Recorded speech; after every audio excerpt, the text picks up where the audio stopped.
નમસ્કાર મિત્રો, આજે આપણે પ્રાયોગિક સંશોધન યોજના વિશે વાત કરીશું. તેમાં પણ આપણે પ્રાયોગિક સંશોધન યોજનાનો અર્થ અને એના થોડા પ્રકારોની વાત કરીશું. એની શરૂઆત કરીએ આપણે પ્રયોગ એટલે શું? તો એના સંદર્ભમાં કહી શકાય કે નિયંત્રિત વાતાવરણમાં કોઈ ચોક્કસ લક્ષણ પર કોઈ પરિબળની અસર તપાસવી. નિયંત્રિત વાતાવરણમાં કોઈ ચોક્કસ લક્ષણ પર અથવા પરિબળ પર કોઈ અન્ય પરિબળની અસર તપાસવી. નિયંત્રિત વાતાવરણમાં એની વાત કરીએ છીએ, શું નિયંત્રિત વાતાવરણ, પણ અહીંયા જેની ઉપર અસર તપાસવાની હોય, પ્રયોગના સંદર્ભમાં આપણે વાત કરીએ તો જેની ઉપર કોઈ પરિબળની અસર તપાસવાની હોય, જેની ઉપર તપાસવાની હોય એને પરતંત્ર ચલ કહેવાય છે. અને જે પરિબળની અસર તપાસવાની હોય તેને સ્વતંત્ર ચલ કહે છે. તેને માવજત પણ કહે છે, સ્વતંત્ર ચલ પણ કહે છે. જેની અસર તપાસવાની હોય તેની વાત કરું છું, અને જેની ઉપર અસર તપાસવાની હોય તેને પરતંત્ર ચલ કહે છે. નિયંત્રિત વાતાવરણમાં એટલે કોઈપણ પ્રયોગ દ્વારા આપણે જાણવા માગીએ છીએ કે સ્વતંત્ર ચલની પરતંત્ર ચલ પર અસર છે કે નહીં.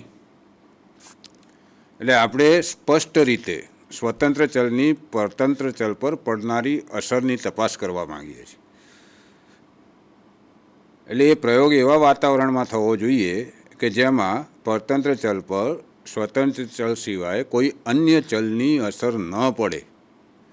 જેની અસર તપાસવાની છે એની જ અસર પડે. બીજા કોઈ પણ એવા પરિબળો હોય કે જે પરતંત્ર ચલ પર અસર કરી શકે એવા હોય, એ તમામ પરિબળોને કાં તો હટાવી દેવામાં આવે, કાં તો એને નિયંત્રિત કરવામાં આવે. એની અસર પરતંત્ર ચલ પર પડવા ન દેવાય એવું વાતાવરણ કરવામાં આવે ત્યારે એને નિયંત્રિત વાતાવરણ કહેવાય. અને જ્યારે આવું નિયંત્રિત વાતાવરણ તૈયાર કરવામાં આવે ત્યારે જ સ્વતંત્ર ચલની પરતંત્ર ચલ પર પડતી અસર તપાસી શકાય, ચોખ્ખી અસર તપાસી શકાય. અને કોઈપણ પ્રયોગોનો મુખ્ય હેતુ આ જ હોય છે કે સ્વતંત્ર ચલની પરતંત્ર ચલ પર પડતી ચોખ્ખી અસર તપાસવી અને ચોક્કસ અસર તપાસવી. આમ જોઈએ તો આપણે પ્રયોગ દ્વારા બે ચલો વચ્ચે એક પ્રકારનો સંબંધ છે કે નહીં એ તપાસવા માગીએ છીએ. કયો સંબંધ? એને કહેવાય છે કાર્યકારણનો સંબંધ. કોઈપણ પ્રયોગ દ્વારા આપણે જાણવા માગીએ છીએ કે સ્વતંત્ર ચલ અને પરતંત્ર ચલની વચ્ચે કાર્યકારણનો સંબંધ છે કે નહીં. હવે કાર્યકારણનો સંબંધ, જેને અંગ્રેજીમાં કહેવાય છે કોઝ એન્ડ ઇફેક્ટ રિલેશનશીપ, એમાં જે સ્વતંત્ર ચલ છે એ કોઝ તરીકે કામ કરે છે, કારણ તરીકે કામ કરે છે. ઇફેક્ટ તરીકે પરતંત્ર ચલ કામ કરે છે, એની ઉપર અસર પડે છે. એટલે કારણ તરીકે કાર્યકારણનો સંબંધની જ્યારે આપણે વાત કરતા હોઈએ ત્યારે કારણ તરીકે સ્વતંત્ર ચલ અને કાર્ય તરીકે પરતંત્ર ચલ. અંગ્રેજીમાં છે કોઝ એન્ડ ઇફેક્ટ. કોઝ એટલે કારણ, ઇફેક્ટ એટલે અસર. એટલે કે સ્વતંત્ર ચલ કારણ બને છે અને પરતંત્ર ચલ અસર પામે છે. એટલે પ્રયોગનો મુખ્ય હેતુ આ હોય છે કે સ્વતંત્ર અને પરતંત્ર ચલ વચ્ચે કારણ અસર સંબંધ છે કે નહીં તેની તપાસ કરવી, કારણ અસર સંબંધની તપાસ કરવી. એટલે જ્યારે પણ પ્રયોગ કરવામાં આવે છે ત્યારે એના કેટલાક અગત્યના તત્વો આપણે ધ્યાનમાં રાખવા પડે. એના મુખ્ય 4 તત્વો છે. નંબર 1 છે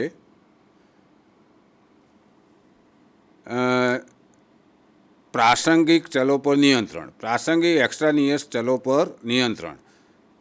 એટલે પ્રાસંગિક ચલો, એક્સ્ટ્રાનિયસ પર ચલો એવા ચલને કહેવાય, એવા પરિબળને કહેવાય કે જે પરતંત્ર ચલ પર અસર કરી શકે એવા પરિબળ હોય, પણ આપણે એની અસર જોવા નથી માગતા, એટલે એમને આપણે નિયંત્રિત કરવા પડે. એટલે પ્રયોગ કરતી વખતે સૌથી પહેલાં વ્યાખ્યામાં પણ કહ્યું છે કે નિયંત્રિત પરિસ્થિતિમાં સ્વતંત્ર અને પરતંત્ર ચલ વચ્ચે કારણ અસર સંબંધની તપાસ કરવી, કાર્યકારણ સંબંધની તપાસ કરવી. એટલે પહેલું અગત્યનું તત્વ છે પ્રયોગ માટે કે કોઈપણ એવા પરિબળ, સ્વતંત્ર ચલ સિવાયના કોઈપણ એવા પરિબળ, કોઈપણ એવા ચલ, કોઈપણ એવા ઘટક કે જે પરતંત્ર ચલ પર અસર કરી શકે છે એ તમામને આપણે કાં તો નિયંત્રિત કરી દેવા, કાં તો એમને દૂર કરી દેવા. આ ન કરીએ તો સ્વતંત્ર ચલની પરતંત્ર ચલ પર પડતી ચોખ્ખી અને ચોક્કસ અસર માપી શકાતી નથી, જાણી શકાતી નથી. અને આ બંને ચલ વચ્ચે કારણ અસર સંબંધ છે કે નહીં એ દ્રઢપણે કહી શકાતું નથી. એટલે આ સૌથી અગત્યનું પરિબળ કે આવા જેટલા પણ પરિબળો છે એ બધાને કાં તો નિયંત્રિત કરવામાં આવે કાં તો દૂર કરવામાં આવે. અને કહીએ છીએ એક્સ્ટ્રાનિયસ વેરિયેબલ, એક્સ્ટ્રાનિયસ ફેક્ટર્સ, પ્રાસંગિક ચલો, એ બધાને આપણે નિયંત્રિત કરીએ. બીજું અગત્યનું તત્વ છે મેનિપ્યુલેશન ઓફ ઇન્ડિપેન્ડન્ટ વેરિયેબલ. સ્વતંત્ર ચલનું પરિચાલન. વાતાવરણ નિયંત્રિત કરી દીધું, હવે સ્વતંત્ર ચલ લાગુ કરવામાં આવે છે. સ્વતંત્ર ચલને આગળ પણ મેં કહ્યું કે એને માવજત પણ કહેવાય. જ્યારે કોઈ એક જ પરિબળની અસર તપાસવાની હોય, કોઈ એક જ સ્વતંત્ર ચલની અસર તપાસવાની હોય, ત્યારે આપણે એને સ્વતંત્ર ચલ ના કહીએ તો પણ ચાલે, એને માવજત પણ કહી શકાય, ટ્રીટમેન્ટ પણ કહી શકાય. કારણ કે જ્યારે ચલની આપણે વાત કરીએ છીએ ત્યારે ચલ ત્યારે જ ચલ બને છે કે જ્યારે એમાં બે કે બે કરતાં વધારે સ્તર આવેલા હોય. એક જ માવજતની અસર તપાસવાની તો એને આપણે સ્વતંત્ર ચલ ના કહીએ, આપણે એને ટ્રીટમેન્ટ કહીએ, આપણે એને માવજત કહીએ. એટલે બીજું અગત્યનું ઘટક કે બીજું અગત્યનું તત્વ પ્રાયોગિક સંશોધનના સંદર્ભમાં છે સ્વતંત્ર ચલનું પરિચાલન અથવા તો માવજત આપવી, giving treatment or manipulation of independent variable. જો માવજત બે પ્રકારની હોય અને એ બે પ્રકારની માવજતને કોઈ એક શીર્ષક નીચે આપણે લાવી શકતા હોઈએ અને એ શીર્ષકના સંદર્ભમાં એના બે ભાગ બતાવતા હોઈએ ત્યારે આપણે એને ચલ કહીએ. અને ખાસ કરીને જ્યારે બે કે બે કરતાં વધારે જૂથ પર અલગ અલગ પ્રકારની માવજત આપીને આપણે કઈ માવજત સારી છે અને કઈ માવજત નબળી છે એ તપાસવા માંગતા હોઈએ ત્યારે જે તે માવજત છે એને આપણે એક ચોક્કસ શીર્ષક હેઠળ બે કે ત્રણ વિભાગ કે ચાર વિભાગમાં વહેંચીએ છીએ ત્યારે આપણે એને ચલ કહીએ, ત્યારે ઇન્ડિપેન્ડન્ટ વેરિયેબલ કહીએ, નો પ્રોબ્લેમ. પણ માની લો આપણી જોડે એક જ જૂથ છે અને એક જૂથ ઉપર કોઈ એક જ પરિબળની અસર તપાસવી છે તો એને માવજત કહીએ તો વધારે સારું, એને ચલ ના કહેવાય. કારણ કે ચલ જે ચલે છે તેને ચલ કહેવાય. અહીંયા તો એક જ માવજત છે, એક જ ટ્રીટમેન્ટ છે, તો પછી એને ચલ ન કહેવું જોઈએ, એને માવજત કહેવું જોઈએ. એટલે બીજું અગત્યનું ઘટક છે સ્વતંત્ર ચલનું પરિચાલન અથવા માવજત આપવી, manipulation of independent variable or giving treatment to the subjects of the study. કોઈ એક જૂથને ટ્રીટમેન્ટ આપવી, માવજત આપવી, આ બીજું અગત્યનું ઘટક. ત્રીજું અગત્યનું ઘટક છે કોઈ પણ પ્રયોગના સંદર્ભમાં આપણે વાત કરવા માગતા હોઈએ તો પરતંત્ર ચલનું માપન. આગળ આપણે જોઈ ગયા કે પ્રયોગ કરવામાં જ એટલા માટે આવે છે કે જેમાં કોઈ એક ચલની બીજા ચલ પર અસર તપાસવામાં આવે છે. એને આપણે માવજત કીધી કે સ્વતંત્ર ચલ કીધી. એક નિયંત્રિત વાતાવરણમાં અભ્યાસપાત્રોને મૂકવામાં આવે છે, સ્વતંત્ર ચલનું પરિચાલન કરવામાં આવે છે, પ્રયોગ કરવામાં આવે છે અને એ પ્રયોગ કર્યા પછી એની અસર પરતંત્ર ચલ પર પડી છે કે નહીં એની તપાસ કરવામાં આવે છે. અને એ તપાસ કરવી હોય તો આપણે પરતંત્ર ચલનું માપન કરવું પડે. એનું એટલે ત્રીજું અગત્યનું પરિબળ છે. ભલે તમે વાતાવરણ નિયંત્રિત કરી દીધું, સ્વતંત્ર ચલનું પરિચાલન કરી દીધું, માવજત આપી દીધી, હવે એની અસર તપાસવી છે અને માપન ના કરો તો અસર કેટલી થઈ જાય ખબર જ ના પડે. એટલે આ ત્રીજું અગત્યનું પરિબળ છે કે મેઝરમેન્ટ ઓફ ડિપેન્ડન્ટ વેરિયેબલ, પરતંત્ર ચલનું માપન. જે અભ્યાસપાત્રો પર ને ધ્યાનમાં રાખીને પ્રયોગ કરવામાં આવ્યો હોય તે અભ્યાસપાત્રોના જે લક્ષણને ધ્યાનમાં રાખીને પ્રયોગ કરવામાં આવ્યો હોય તે લક્ષણનું માપન કરવું પડે અને એ માપન કરવા માટે ચોક્કસ પ્રકારનું ઉપકરણ વાપરવું પડે. એ નિર્વિવાદ વસ્તુ છે. એટલે આ ત્રણ અગત્યના ઘટકો થયા. એના પછી આવે છે ચોથું અગત્યનું ઘટક, ચોથું અગત્યનું એલિમેન્ટ, ચોથું અગત્યનું તત્વ પ્રયોગનું, એ છે રેપ્લિકેશન ઓફ સ્ટડી, પ્રયોગનું પુનરાવર્તન. પ્રયોગનું પુનરાવર્તન એટલે શું? ફરીથી યાદ કરી લઈએ કે પ્રયોગ દ્વારા આપણે સ્વતંત્ર અને પરતંત્ર ચલ વચ્ચે કારણ અસર સંબંધ છે કે નહીં એની તપાસ કરીએ છીએ. સ્વતંત્ર ચલના કારણે, સ્વતંત્ર ચલનો અમલ કરવાના કારણે, સ્વતંત્ર ચલનું પરિચાલન કરવાના કારણે, માવજત આપવાના કારણે પરતંત્ર ચલના મૂલ્યમાં ફેરફાર થાય છે કે નહીં એની આપણે તપાસ કરીએ છીએ. અને આ તપાસ કરવા માટે આપણે નિયંત્રિત વાતાવરણમાં એક વખત પ્રયોગ કર્યો ને આપણને એક વખત પરિણામ મળ્યું, તો એના આધારે આપણે ચોક્કસપણે ન કહી શકીએ કે સ્વતંત્ર ચલનું આ રીતે પરિચાલન કરવાના કારણે પરતંત્ર ચલમાં ફેરફાર જોવા મળે છે. ગમે તેટલી તકેદારી રાખી હોય, ગમે તેટલા પ્રાસંગિક ચલોને ગમે તેટલા જડબેસલાક રીતે નિયંત્રિત કરવામાં આવેલા હોય, પણ એક જ વખત પ્રયોગ કરીને મળેલા પરિણામને આધારે કહી શકાય નહીં કે આ સ્વતંત્ર ચલ અને પરતંત્ર ચલ વચ્ચે કારણ અસર સંબંધ છે, કાર્યકારણનો સંબંધ છે, એવું આપણે કહી શકીએ નહીં. તો એની ખાતરી કરવા માટે જે પ્રયોગ આપણે પહેલી વાર કર્યો છે એવો જ પ્રયોગ એ સ્વતંત્ર ચલને ધ્યાનમાં રાખીને, એ જ પરતંત્ર ચલને ધ્યાનમાં રાખીને, એ જ લક્ષણને ધ્યાનમાં રાખીને કોઈ અન્ય અભ્યાસ પાત્રો પર પ્રયોગ કરવામાં આવે. જે અભ્યાસ પાત્રો પર એક વખત પ્રયોગ કરવામાં આવ્યો હતો તેની ઉપર નહીં, હવે કોઈ અન્ય અભ્યાસ પાત્રો ઉપર તેનો પ્રયોગ કરવામાં આવે અને આ બધી આખી પ્રક્રિયા ફરીથી કરવામાં આવે, ફરીથી માપ મેળવવામાં આવે અને ફરીથી પણ આપણને સમાન પ્રકારનું પરિણામ મળે, તો કહી શકાય કે આપણે પસંદ કરેલ સ્વતંત્ર ચલ અને પરતંત્ર ચલ વચ્ચે કારણ અસર સંબંધ છે, એમની વચ્ચે કાર્યકારણનો સંબંધ છે, એ આપણે કહી શકીએ. હવે એવું બને કે બીજી વખત આપણે પ્રયોગ કર્યો, પ્રયોગનું પુનરાવર્તન કર્યું, રેપ્લિકેશન ઓફ સ્ટડી કર્યું, પહેલી વખત કરતાં ઊંધું જ પરિણામ આવે તો પહેલી વખત આપણને કારણ અસર સંબંધ જોવા મળ્યો, બીજી વખત આપણને કારણ અસર સંબંધ ના જોવા મળે તો શું? તો પછી ત્રીજી વખત કરવો પડે. ત્રીજી વખત શું પરિણામ આવે છે? ત્રીજી વખત જે પરિણામ આવે એ સાચું પરિણામ, પણ હજી પણ આપણને શંકા હોય તો ફરીથી એ પ્રયોગ કરવો પડે. અને આ રીતે આપણે છેલ્લે સ્પષ્ટ રીતે કહી શકીએ કે સ્વતંત્ર ચલની પરતંત્ર ચલ પર અસર પડે છે કે નહીં, તેમની વચ્ચે કારણ અસર સંબંધ છે કે નહીં, તેમની વચ્ચે કાર્યકારણનો સંબંધ છે કે નહીં, એ પછી જ આપણે કહી શકીએ. એટલે પ્રયોગનું પુનરાવર્તન એક અગત્યનું, ખૂબ જ અગત્યનું પરિબળ. આમ તો ચારે ચાર અગત્યના પરિબળ છે, ચારમાંથી એક પણ ના હોય, પણ ઘણી વખત એવું જોવા મળે છે કે લોકો ત્રણ તત્વોને તો ધ્યાનમાં રાખે છે, એમાં પણ બે મુખ્યને ધ્યાનમાં રાખે છે અને પહેલું અને ચોથું જે તત્વ છે એને કોઈ પણ કારણસર અવગણી દે છે, પણ એ બેને અવગણાય નહીં. નિયંત્રિત વાતાવરણ ઊભું કરવું પડે, સ્વતંત્ર ચલનું પરિચાલન કરવું પડે અથવા તો માવજત આપવી પડે, પછી પરતંત્ર ચલનું માપન કરવું પડે અને આ બધું થયા પછી પણ પ્રયોગનું પુનરાવર્તન કરવું પડે ખાતરી કરવા માટે કે આ પરિણામ ફરીથી મળે છે કે નહીં. આને કહેવાય પ્રયોગ. અને જે સંશોધનમાં આ પ્રક્રિયા કરવામાં આવે,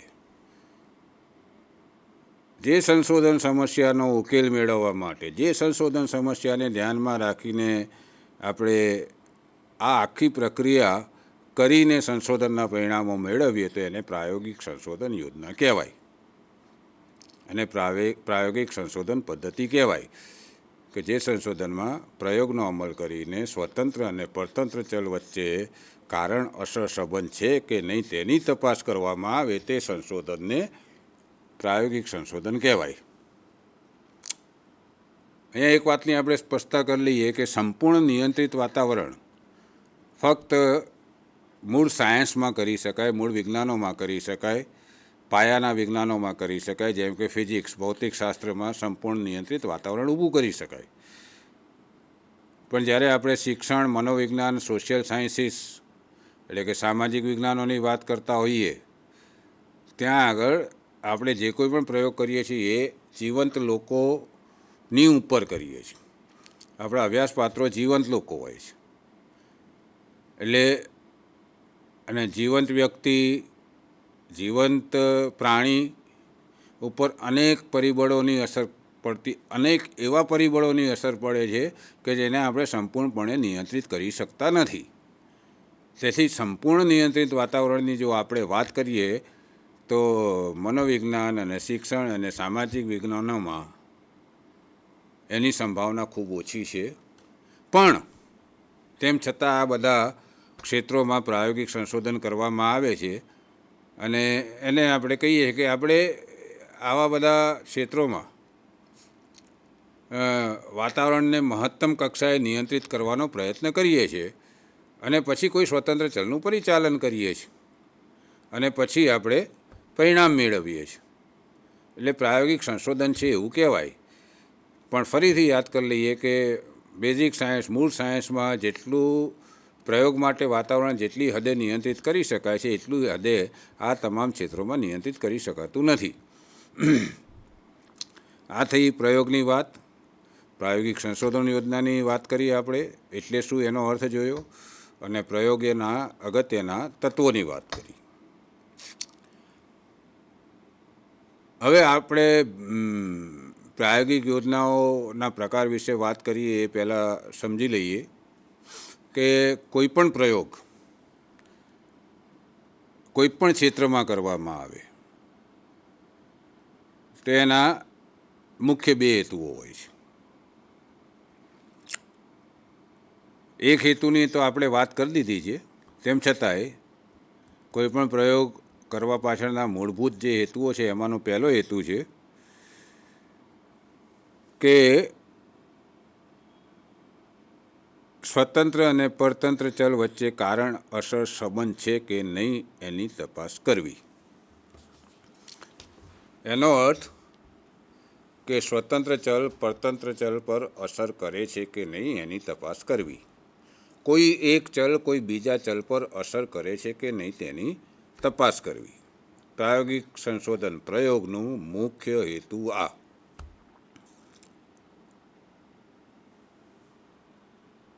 સ્વતંત્ર ચલ અને પરતંત્ર ચલ વચ્ચે કારણ અસર સંબંધ છે કે નહીં એની તપાસ કરવી. અને જો આ તપાસ કરવી હોય તો સ્વતંત્ર ચલની પરતંત્ર ચલ પર જે અને જેટલી અસર પડે છે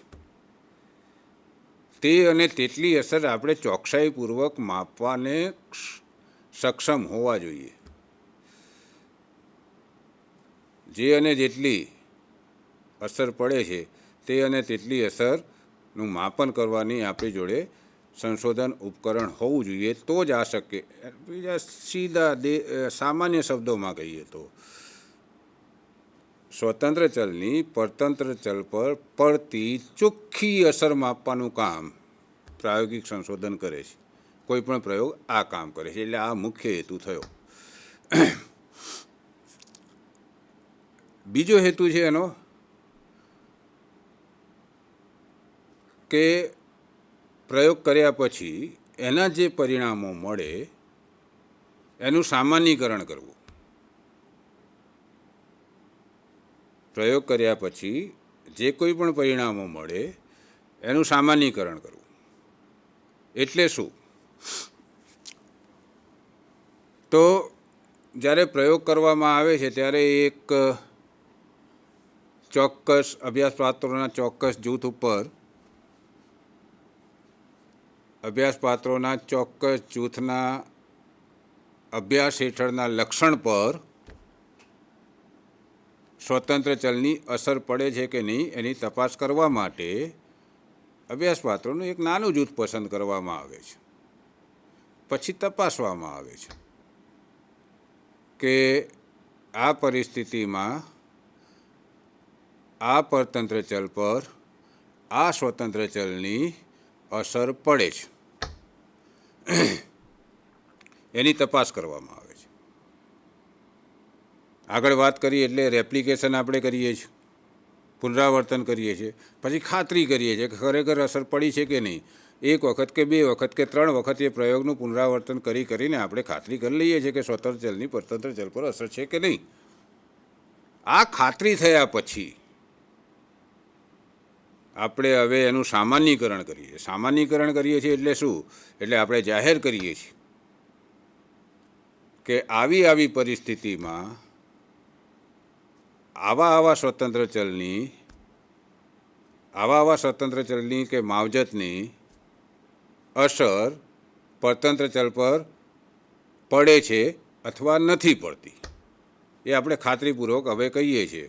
અને પછી કહીએ છીએ કે જ્યારે પણ આવી પરિસ્થિતિ ઊભી થશે, જ્યારે પણ આવી પરિસ્થિતિમાં આ સ્વતંત્ર ચલનો અમલ કરવામાં આવશે, જ્યારે પણ આવી પરિસ્થિતિમાં આ સ્વતંત્ર ચલનો અસર કરવામાં આવશે, ત્યારે પરતંત્ર ચલ પર આવી અસર જોવા મળશે. એટલે પરતંત્ર ચલ પર એની અસર પડશે અથવા નહીં પડે. આને કહેવાય સામાન્યીકરણ. એક જગ્યાએ પ્રયોગ કર્યો, એનું પુનરાવર્તન કર્યું, ચોક્કસ નિષ્કર્ષ પર આવી ગયા, ચોક્કસ તારણ પર આવી ગયા, પછી આપણે જાહેર કરીએ જ્યારે પણ આવી પરિસ્થિતિ થશે, જ્યારે પણ આવી પરિસ્થિતિમાં આવા ચલનું સંચાલન કરવામાં આવશે તો હંમેશા આવું પરિણામ જોવા મળશે. આને કહેવાય સામાન્યીકરણ.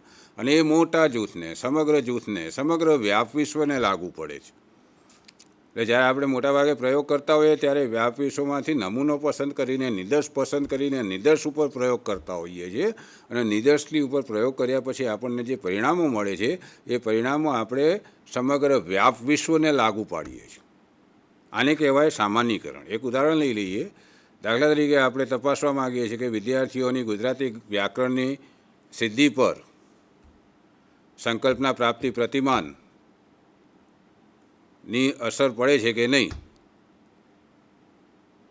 એના માટે આપણે બે જૂથ બનાવીએ છીએ.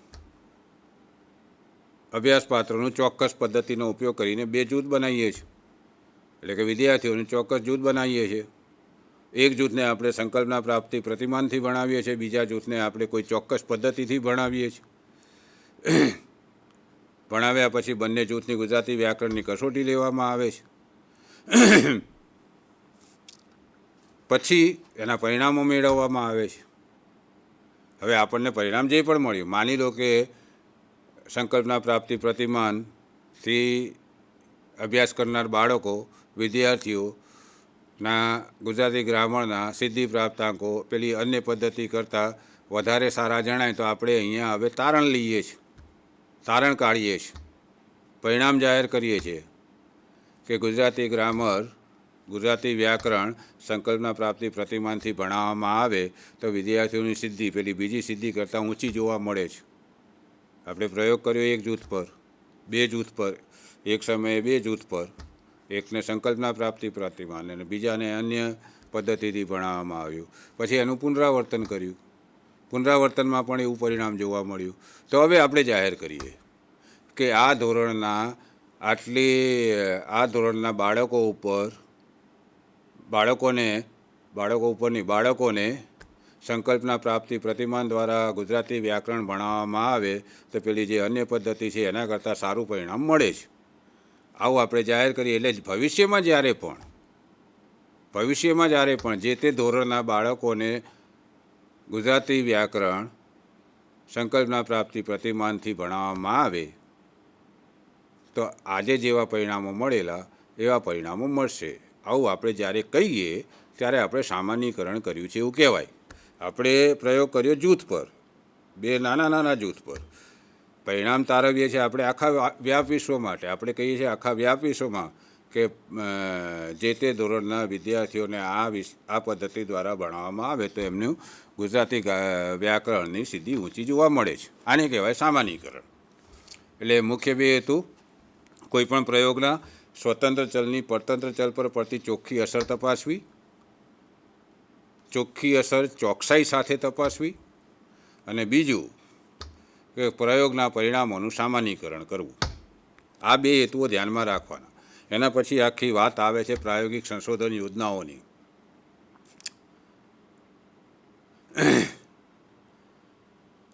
જે સંશોધન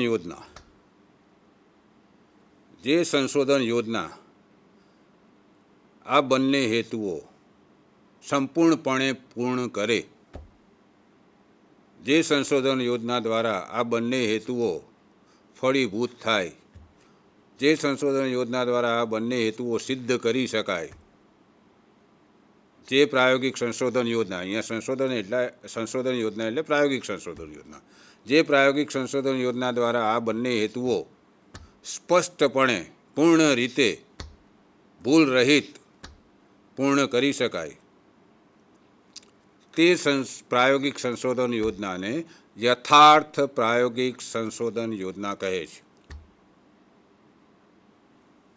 વેલિડ એક્સપેરિમેન્ટલ રિસર્ચ ડિઝાઇન કહે છે.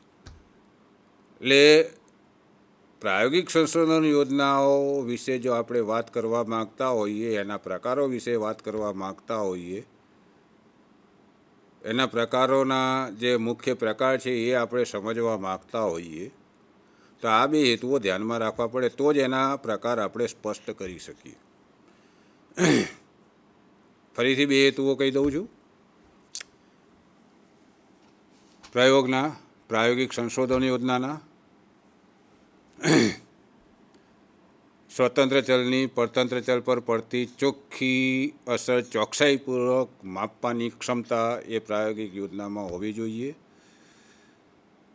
અને એ પ્રાયોગિક યોજનાના જે પરિણામો આવે છે એ પરિણામો જેવા મળ્યા છે એવા જ પરિણામો જે તે પરિસ્થિતિમાં ફરીથી મળશે એવું આપણે ખાતરીપૂર્વક કહી શકવાની ક્ષમતા ધરાવતા હોવા જોઈએ પ્રયોગના સંદર્ભમાં.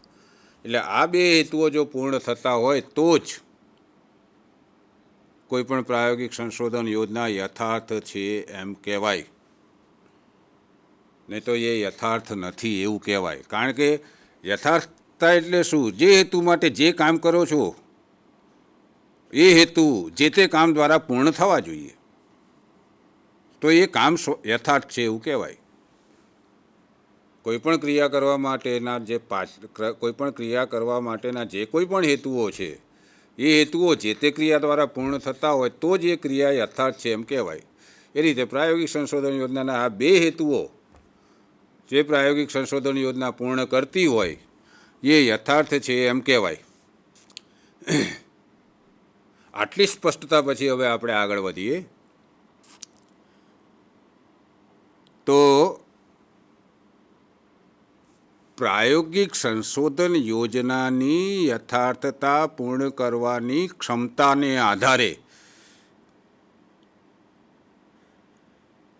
તેને ત્રણ પ્રકારની પ્રાયોગિક સંશોધન યોજનામાં વહેંચી શકાય છે. એટલે કે પ્રાયોગિક સંશોધન યોજનાના મુખ્ય ત્રણ પ્રકાર છે. અને આ જે ત્રણ પ્રકાર પડ્યા છે એ પ્રાયોગિક સંશોધન યોજનાની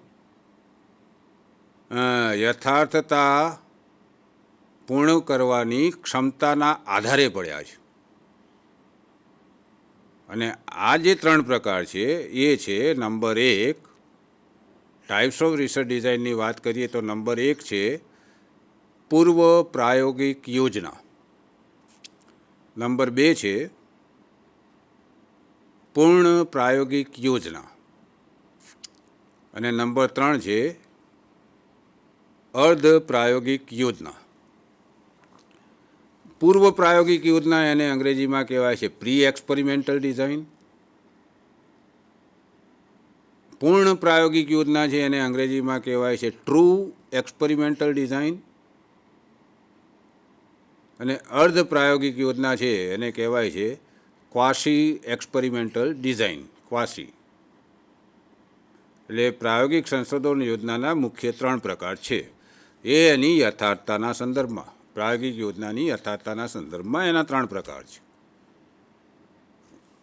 કોઈ જગ્યાએ અલગ પ્રકાર પણ બતાવ્યા હોય, પણ જ્યારે આ રીતે પ્રકારની વાત કરીએ છીએ તો પ્રાયોગિક યોજનાની યથાર્થતા પુરવાર કરવાની ક્ષમતાને આધારે ત્રણ પ્રકાર પાડવામાં આવેલા છે.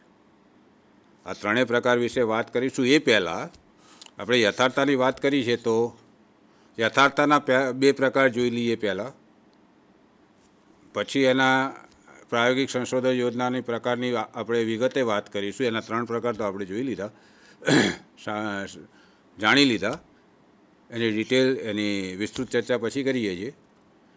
પણ યથાર્થતાના બે પ્રકાર, એક છે આંતરિક યથાર્થતા, પ્રાયોગિક સંશોધન યોજનાની યથાર્થતાના બે પ્રકાર. એક છે આંતરિક યથાર્થતા, બીજી છે બાહ્ય યથાર્થતા. આંતરિક યથાર્થતાને કહેવાય છે ઇન્ટરનલ વેલિડિટી, બાહ્ય યથાર્થતાને કહેવાય છે એક્સટર્નલ વેલિડિટી. આંતરિક યથાર્થતા એટલે શું? તો આપણે કોઈ પણ પ્રયોગના બે હેતુઓની જે વાત કરી, જે સંશોધન, જે પ્રાયોગિક સંશોધન યોજના પહેલો હેતુ પૂર્ણ કરવાની ક્ષમતા ધરાવે છે તે આંતરિક યથાર્થતા ધરાવે છે એવું કહેવાય. અને જે પ્રાયોગિક સંશોધન યોજના બીજો હેતુ પૂર્ણ કરવાની ક્ષમતા ધરાવે છે એ યોજના બાહ્ય યથાર્થતા ધરાવે છે એવું કહેવાય છે.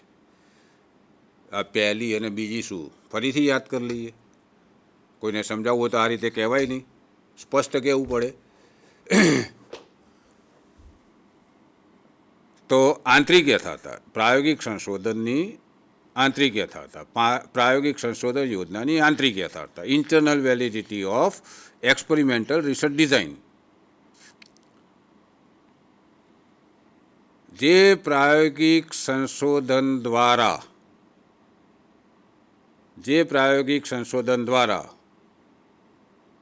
સ્વતંત્ર ચલની પરતંત્ર ચલ પર પડતી અસર સ્પષ્ટપણે ચોકસાઈપૂર્વક ભૂલ રહિત માપી શકાય, જાણી શકાય, તે પ્રાયોગિક યોજના આંતરિક યથાર્થતા ધરાવે છે તેમ કહેવાય.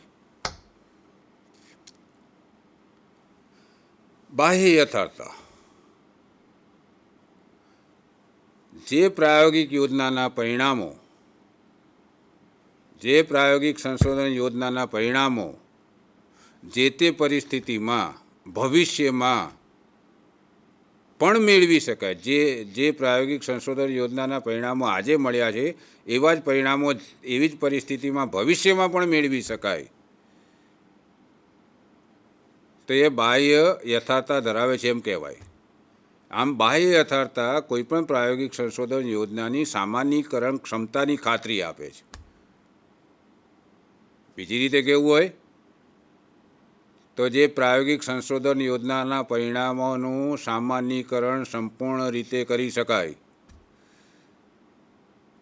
તે પ્રાયોગિક સંશોધન યોજના બાહ્ય યથાર્થતા ધરાવે છે એવું કહેવાય. જે પ્રાયોગિક સંશોધન યોજનાના પરિણામો નાના જૂથ પર પ્રયોગ કરીને મેળવવામાં આવ્યા હોય એ પ્રાયોગિક યોજના ફરીથી જે તે વ્યાપ વિશ્વના અન્ય જૂથ પર લાગુ પાડવામાં આવે તો સમાન પ્રકારના પરિણામો મળે એમ કહેવાય. અને જો આવા પરિણામો મળતા હોય તો ભવિષ્યમાં પણ આવા પરિણામો મળતા હોય તો તે પ્રાયોગિક યોજના બાહ્ય યથાર્થતા ધરાવે છે એમ કહેવાય.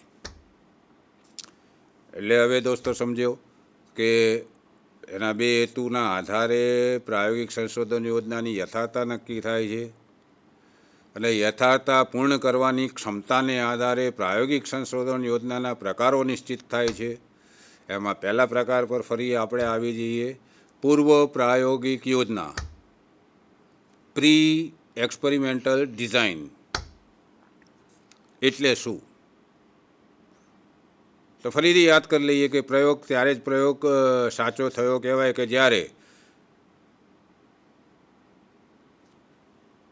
પરતંત્ર ચલ પર અસર કરે તેવા સ્વતંત્ર ચલ સિવાયના તમામ અન્ય પરિબળોને નિયંત્રિત કરવામાં આવે કાં તો દૂર કરવામાં આવે તો જ એ પ્રયોગ કહેવાય, તો જ એ પ્રયોગ સાચો કહેવાય, તો જ એ પ્રાયોગિક સંશોધન યોજના યોગ્ય કહેવાય.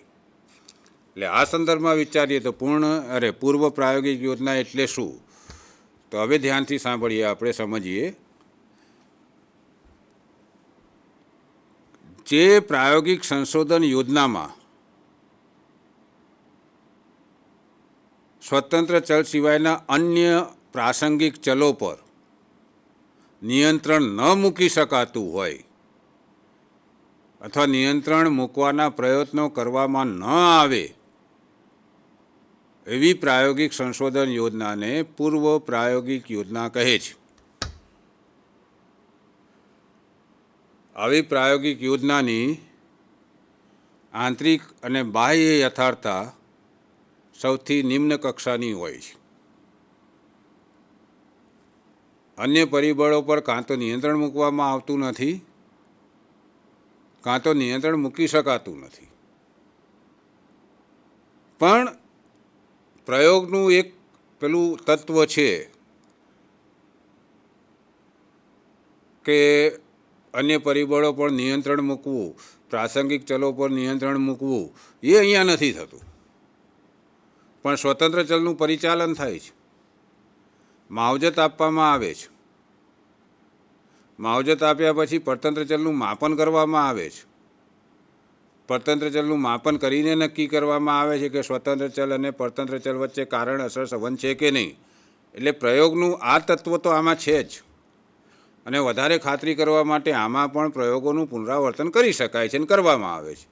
એટલે આ ત્રણ તત્વો તો છે, ખાલી એક જ તત્વ નથી જે અગત્યનું છે કે સ્વતંત્ર ચલ સિવાયના તમામ એવા પરિબળો પર નિયંત્રણ મૂકવું કે જે પરતંત્ર ચલ પર અસર કરી શકે અને જેના કારણે, એવા ચલોના કારણે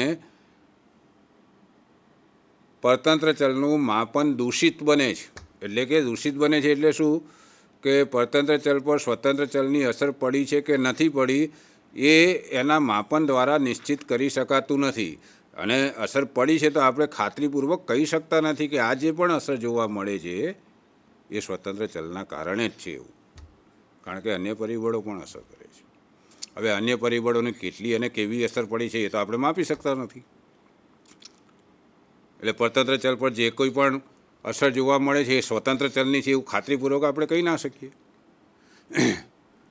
એટલે આવી પ્રાયોગિક યોજનાઓ કે જેમાં પ્રથમ તત્વ નિયંત્રિત કરી શકાય, એટલે કે અન્ય પ્રાસંગિક ચલો કે અન્ય પરિબળો નિયંત્રિત કરી શકાતા નથી અથવા તો કરવાનો પ્રયત્ન કરવામાં આવતો નથી, સંજોગો વસાત ગમે તે કારણ હોય, એવી પ્રાયોગિક યોજનાને પૂર્વ પ્રાયોગિક યોજના કહે છે. હવે આ પૂર્વ પ્રાયોગિક યોજનામાં પાછા 3 પ્રકાર છે. આમ તો અલગ અલગ પુસ્તકોમાં જોઈશું તો કદાચ એના પ્રકારો અલગ અલગ રીતે આપેલા હોઈ શકે છે, બની શકે છે. અને આમ જોવા જઈએ તો આના મુખ્ય 3 પ્રકાર છે પૂર્વ પ્રાયોગિક યોજનામાં. એમાં પહેલો પ્રકાર છે એક જૂથ માત્ર ઉત્તર કસોટી યોજના. એક જૂથ માત્ર ઉત્તર કસોટી યોજના. One single group only post test design. આ યોજનાને બીજું નામ પણ આપવામાં આવ્યું છે એક જૂથ વ્યક્તિ અભ્યાસ યોજના. પ્રાયોગિક સંશોધનના સંદર્ભમાં એક જૂથ વ્યક્તિ અભ્યાસ યોજના, single group case study design, પ્રાયોગિક સંશોધન યોજના. આને વન શોટ ડિઝાઇન પણ કહે છે. One shot, SHOT, one shot design, single group one shot design એ પણ કહે છે. શું છે આ? તો નામ પ્રમાણે સિંગલ ગ્રુપ, એક જ ગ્રુપ છે. ઓનલી પોસ્ટ ટેસ્ટ ડિઝાઇન એટલે માત્ર ઉત્તર કસોટી છે. એક જ જૂથ છે, એક જ ઉત્તર કસોટી છે. જૂથ એક જ પસંદ કરવામાં આવે છે, એક જ વખત કસોટી લેવામાં આવે છે, એ પણ ઉત્તર કસોટી. હવે ઉત્તર કસોટી એટલે શું? તો પ્રયોગ બળ લગાડ્યા પછી, માવજત આપ્યા પછી, સ્વતંત્ર ચલનો અમલ કર્યા પછી પરતંત્ર ચલનું માપન કરવા માટે જે કસોટીનો ઉપયોગ કરવામાં આવે, જે સાધન ઉપકરણનો ઉપયોગ કરવામાં આવે, એના દ્વારા જે કસોટી લેવામાં આવે, એના દ્વારા જે માપન કરવામાં આવે એને ઉત્તર કસોટી કહેવાય છે. એટલે આ પ્રાયોગિક યોજનામાં એક જૂથ પસંદ કરવામાં આવે, એ જૂથના કયા લક્ષણની ઉપર કયા પરિબળની અસર તપાસવાની છે એ નક્કી કરવામાં આવે. એટલે કે પરતંત્ર ચલ નક્કી કરવામાં આવે. એ પરતંત્ર ચલ ઉપર કયા પરિબળની એટલે કે સ્વતંત્ર ચલની અસર તપાસવાની છે એ નક્કી કરવામાં આવે. એ પરતંત્ર ચલ પર કઈ માવજતની અસર તપાસવાની છે એ નક્કી કરવામાં આવે. જૂથ અભ્યાસ પાત્રોનું હોય, પછી માવજત આપવામાં આવે. માવજત આપ્યા પછી, પ્રયોગ પૂર્ણ થયા પછી ટ્રીટમેન્ટ આપ્યા પછી, સ્વતંત્ર ચલનો અમલ કર્યા પછી, અહીંયા સ્વતંત્ર ચલ નહીં વાપરીએ આપણે, માવજત શબ્દ વાપરીએ વધારે સારું. માવજત આપ્યા પછી પરતંત્ર ચલનું માપન કરવામાં આવે અને પરતંત્ર ચલના જે પરિણામો આવે છે એના આધારે કહેવામાં આવે કે સ્વતંત્ર ચલ, માવજત અને પરતંત્ર ચલ વચ્ચે કારણ અસર સંબંધ છે. આ પૂર્ણ પ્રાયોગિક યોજનામાં કે આ પ્રકારની માવજત આપવાથી આ પ્રકારનું પરિણામ જોવા મળે છે. હવે અહીંયા પ્રશ્ન થાય છે કે એક જ જૂથ? યસ, એક જ જૂથ. તો આ યોજના એક જ જૂથ ધરાવે છે, એક જ વખત માપન કરવામાં આવે છે. એટલે આ પ્રાયોગિક યોજનાને, આ પ્રાયોગિક સંશોધન યોજનાને નબળામાં નબળી પ્રાયોગિક સંશોધન યોજના કહેવામાં આવે છે. કારણ કે એક જ વખત આપણે પરતંત્ર ચલનું માપન કરીએ છીએ. એ પરતંત્ર ચલનું માપન કરીને આપણને જે કોઈ પણ માપ મળે છે તેની તુલના કરવા માટે આપણી જોડે બીજા કોઈ માપ છે જ નહીં. તો આપણે ક્યાંથી કહી શકીએ કે ભાઈ આ જે માપ મળ્યું છે એ સ્વતંત્ર ચલના પરિચાલનના કારણે અથવા તો માવજત આપવાના કારણે આવું પરિણામ મળ્યું છે, એવું ક્યાંથી કહી શકે? પરિણામમાં સુધારો થયો છે એવું ક્યાંથી કહી શકીએ? સુધારો થયો છે ત્યારે જ કહી શકીએ કે એની સાપેક્ષમાં આપણી જોડે સુધારા વગરના પરિણામો હોય, માવજત આપ્યા પહેલાંના પરિણામો હોય. પણ અહીંયા એવું થતું નથી. અહીંયા તો જે પરિણામ આવ્યું છે એના આધારે કહેવાનું. તો આવી યોજનાનો અમલ કરી શકાય ખરો? કરી શકાય કોઈ વખત. કયા કિસ્સામાં? તો આપણને કોઈ ચોક્કસ જૂથ વિશિષ્ટ પ્રકારની લાક્ષણિકતા ધરાવતું જોવા મળે,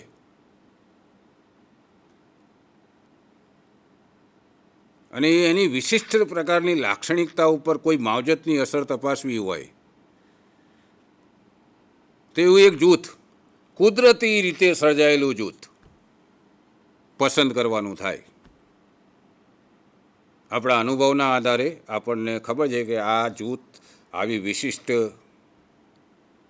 લાક્ષણિકતા ધરાવે છે અને એ લાક્ષણિકતાને મારે વિકસિત કરવાની છે કે નિયંત્રિત કરવાની છે. લાક્ષણિકતા ઉપર આધાર છે. પોઝિટિવ લાક્ષણિકતા હોય તો વિકસિત કરવાની થાય, નકારાત્મક લાક્ષણિકતા હોય તો એને નિયંત્રિત કરવાની થાય. એટલે આવું એક જૂથ કુદરતી રીતે સર્જાયેલું, એની જે તે લાક્ષણિકતા, જે તે લક્ષણ ઉપર આપણે કોઈ માવજતની અસર તપાસવા માગીએ છીએ તો આવું એક જૂથ પસંદ કરાય. પછી માવજત આપવાની અને માવજત આપ્યા પછી ઉત્તર કસોટીએ લેવાની અથવા એમનું અવલોકન કરવાનું. અને પછી આપણા અનુભવના આધારે કહી શકીએ કે ભાઈ આમાં જે અવલોકન કર્યા પછી કે એમનું માપન કર્યા પછી જે પ્રાપ્તાંકો મળે છે એ પ્રમાણમાં સારા જોવા મળે છે. પ્રમાણમાં સારા એક અંદાજ કાઢવાનો. એમનું અવલોકન કરીએ તો સ્પષ્ટ કહી શકીએ કે પહેલાં આવું વર્તન હતું ને હવે આવું વર્તન જોવા મળે છે. એટલે તુલના ન કરીએ તો પણ ચાલે, પણ શરત એટલી કે આનો ઉપયોગ ત્યારે જ થાય કે જ્યારે વિશિષ્ટ પ્રકારની લાક્ષણિકતા ધરાવતું કુદરતી રીતે સર્જાયેલું કોઈ જૂથ હોય અને તેના ચોક્કસ લક્ષણ પર કોઈ ચોક્કસ માવજતની અસર તપાસવાની હોય. દાખલા તરીકે શિક્ષક તરીકે આપણને ખબર છે કે ફલાણો ક્લાસ ખૂબ જ તોફાની છે, બહુ કડકમાં કડક શિક્ષક જાય તોય તોફાન કરે છે, બહુ જ સારા શિક્ષક ભણાવવામાં બહુ જ સારા શિક્ષક જાય તોય તોફાન કરે છે, નબળા શિક્ષક જાય તો તોફાન કરે છે, ક્લાસમાં કોઈ ના હોય તો તોફાન કરે જ કરે છે. એટલે આવું એક વિશિષ્ટ લાક્ષણિકતા ધરાવતું એક જૂથ આપણને મળી ગયું. હવે એમને તોફાન કરતાં અટકાવવા છે તો એમની આ વૃત્તિ પર નિયંત્રણ આવે એવું કોઈ આપણે કાર્યક્રમનું આયોજન કરીએ, એવા કોઈ માર્ગદર્શન કાર્યક્રમનું આયોજન કરીએ, એને આપણે માવજત કહીએ. એમને કોઈ વિશિષ્ટ આપણે માવજત આપીએ, 2 દિવસ, 4 દિવસ, અઠવાડિયું, 10 દિવસ, 15 દિવસ નક્કી કરીએ કે આમને આ રીતે આપણે સમજાવતા રહીશું, આ રીતે આમને માર્ગદર્શન આપતા રહીશું, આપણે ધીરજપૂર્વક આમને સમજાવતા રહીશું. કોઈ પણ વ્યૂહરચના અપનાવીએ જેને આપણે માવજત કહીએ ચોક્કસ સમયગાળા સુધી, પછી આપણે એમનું નિરીક્ષણ કરીએ સુધારો આવ્યો કે નહીં. આવ્યો તો આપણે કહીએ કે ભાઈ આ આપણા કાર્યક્રમની અસર થઈ. અહીંયા કોઈ તુલનાક્ષમ પ્રાપ્તાંકો નથી. માવજત આપ્યા પછી માપન કરીએ છીએ એની કોઈ તુલના કરવા માટેનું પ્રાપ્તાંક નથી, પણ વિશિષ્ટ જૂથ છે એટલે એ વિશિષ્ટતામાં તફાવત જોવા મળ્યો. એટલે આપણે કહી શકીએ કે આ પ્રકારની વ્યૂહરચના દ્વારા, આ પ્રકારના માર્ગદર્શન દ્વારા, આ પ્રકારની માવજત દ્વારા તેમના આવા લક્ષણોમાં અપેક્ષિત ફેરફાર લાવી શકાય છે. પણ અનિવાર્ય સંજોગોમાં, ખાસ સંજોગોમાં જ આનો ઉપયોગ કરવો જોઈએ. આ થઈ પહેલી અર્ધ પ્રાયોગિક યોજના, પૂર્વ પ્રાયોગિક યોજના, પ્રી એક્સપેરિમેન્ટલ ડિઝાઇન.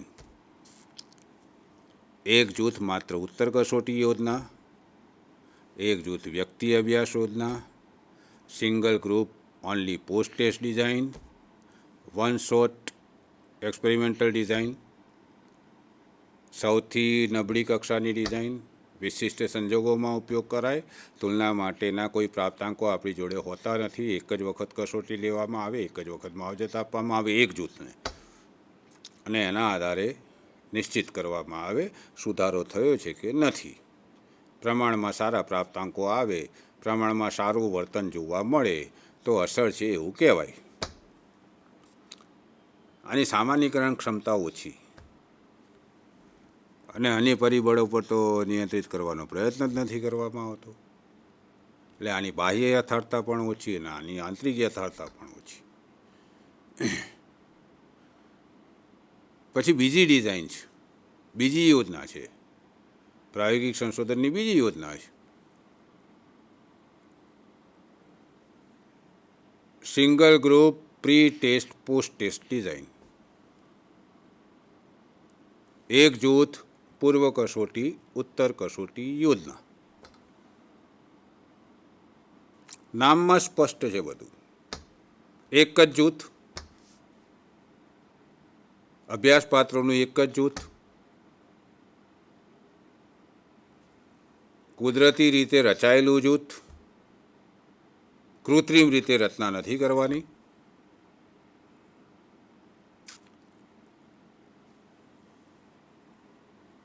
આવું એક જૂથ પસંદ કરવાનું.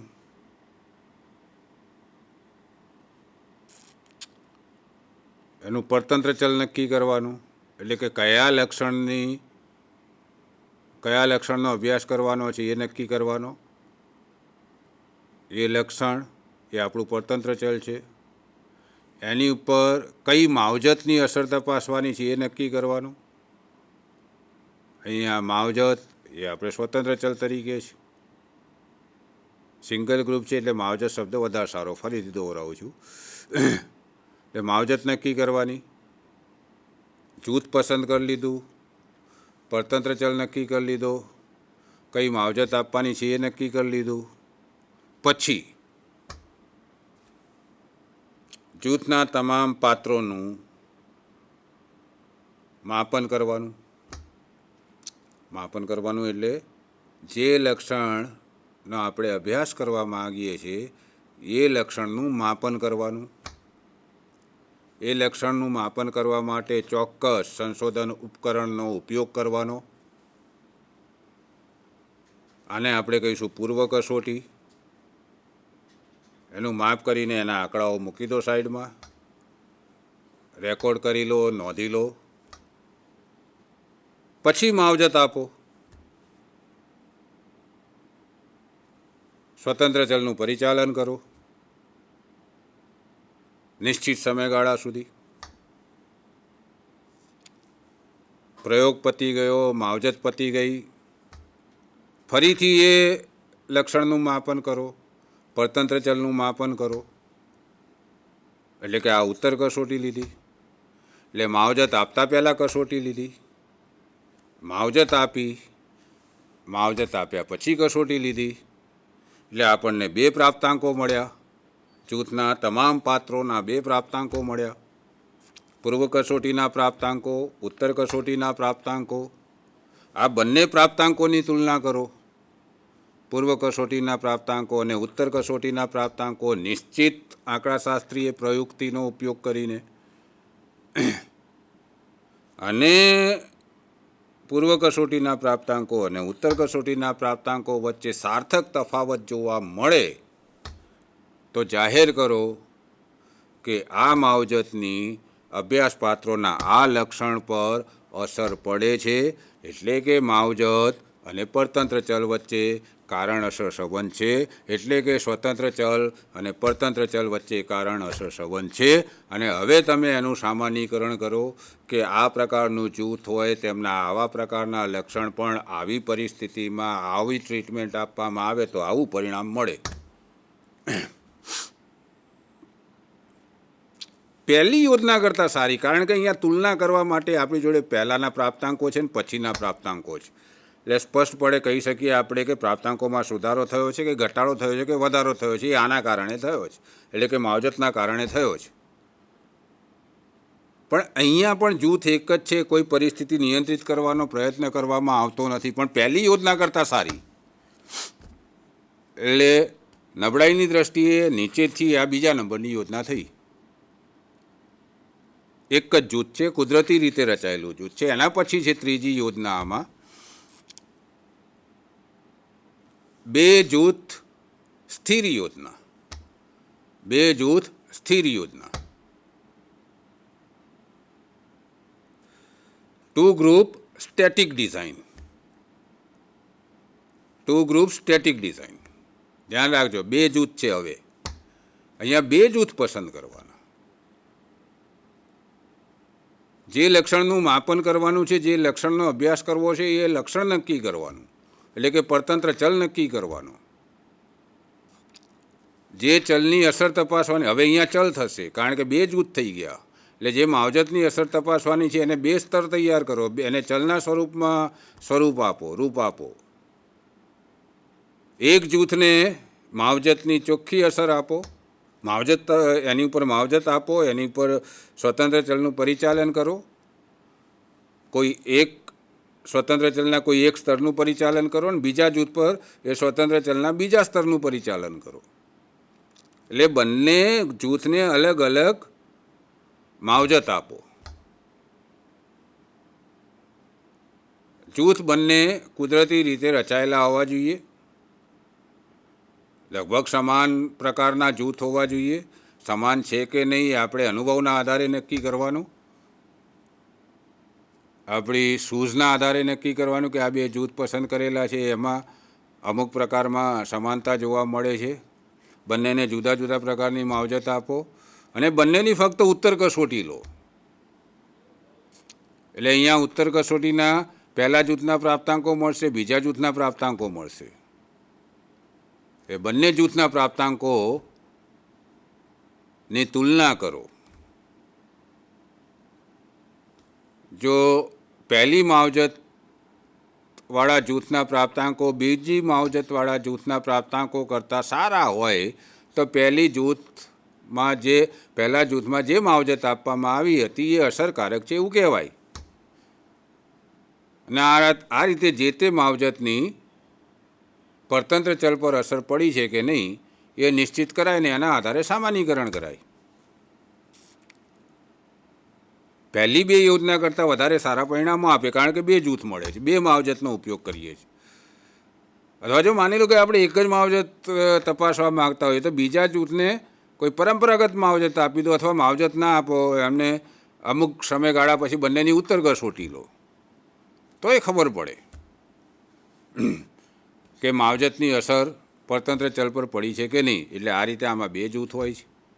પહેલી 2 યોજના કરતાં સારી કારણ કે 2 જૂથ છે અને માવજતની 2 કક્ષાઓ આપણે તપાસી શકીએ છીએ, અથવા તો સ્વતંત્ર ચલના 2 સ્તર નક્કી કરીને આપણે બંને જૂથને અલગ અલગ માવજત આપી શકીએ છીએ અને 2 પ્રકારના પ્રાપ્તાંકો મળે છે. એની તુલનાના આધારે પરિણામ લેવામાં આવે છે. એટલે પહેલી 2 યોજનાઓ કરતાં આની સામાન્યીકરણ ક્ષમતા થોડી વધારે. પણ અહીંયા પાછું કોઈ ચલને નિયંત્રિત કરવાનો પ્રયત્ન કરવામાં આવતો નથી. અપ્રાસંગિક ચલોને, સ્વતંત્ર ચલ સિવાયના એવા ચલો કે જે પરતંત્ર ચલ પર અસર કરી શકે એવાને નિયંત્રિત કરવાનો પ્રયત્ન કરવામાં આવતો નથી. તેથી આ યોજના પણ નબળી યોજના કહેવાય. આ રીતે આપણે પૂર્વ પ્રાયોગિક યોજના વિશે એના 3 પ્રકારો વિશે ચર્ચા કરી.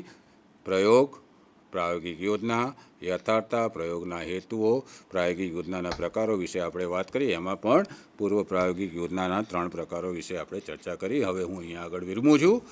ધન્યવાદ. Thank you. ફરી મળીશું.